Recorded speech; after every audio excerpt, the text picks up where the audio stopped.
In Awareness Month, I want to change tact a little bit and I want to share some of the realities. And the first reality really is about what it actually means when we use these tidy terms.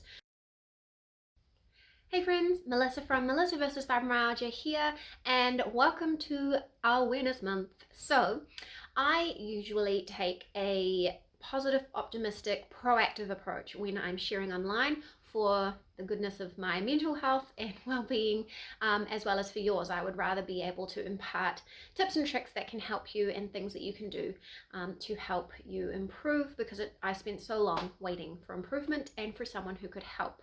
But in Awareness Month, I want to change tact a little bit and I want to share some of the realities. And the first reality really is about what it actually means when we use these tidy terms.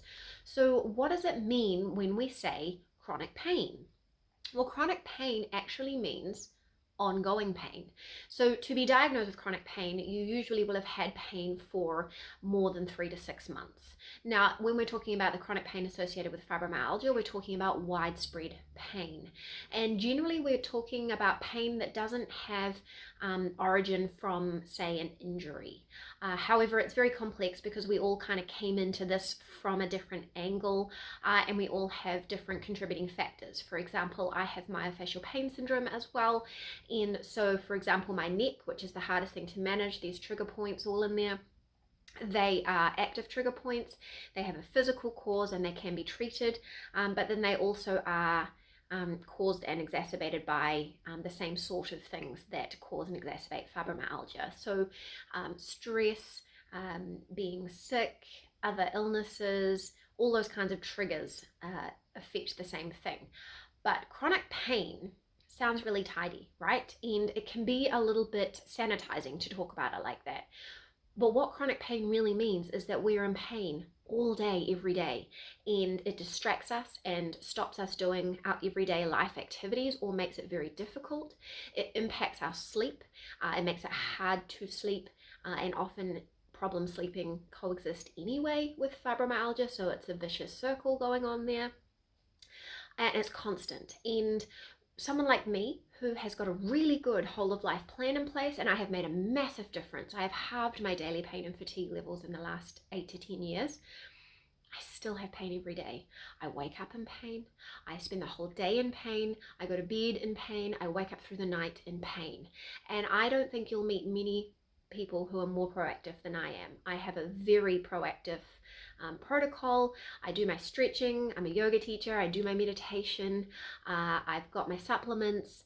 I see a physiotherapist every 2 to 3 weeks. All the things, right? No one could say I don't try hard enough, but still, it's all day, every day. And that impacts everything. It impacts your whole life. It makes it difficult to do life.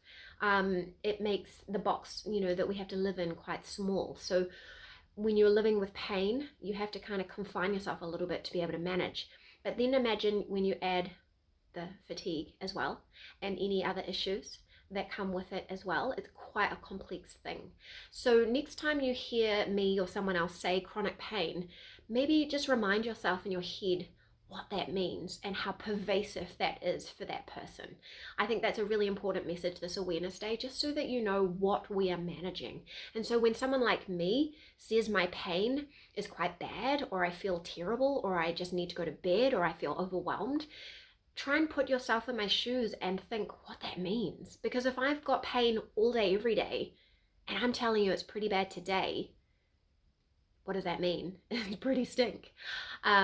So just be wary of that. And also, if someone tells you they've got chronic pain, please don't dismiss it.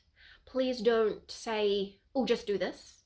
Or talk about things as if they could cure us, because 9 times out of 10, we've tried most of what you're suggesting and we've researched it, and it might not work for us. It might not be something that we can do right now, or it might be something the doctor has said hold off on. You just don't know. You really don't know. And we are not going to start giving you medical advice for your diagnosis. So Something to be aware of this awareness day. Let me know, do you have chronic pain below? How do you explain it to people? How do you let people know kind of the depth of what it means for you? Or do you even bother to try anymore? Because so many people have kind of gaslighted you, put you down, dismissed it. Let me know, and I'll be back with more for the rest of Awareness Month.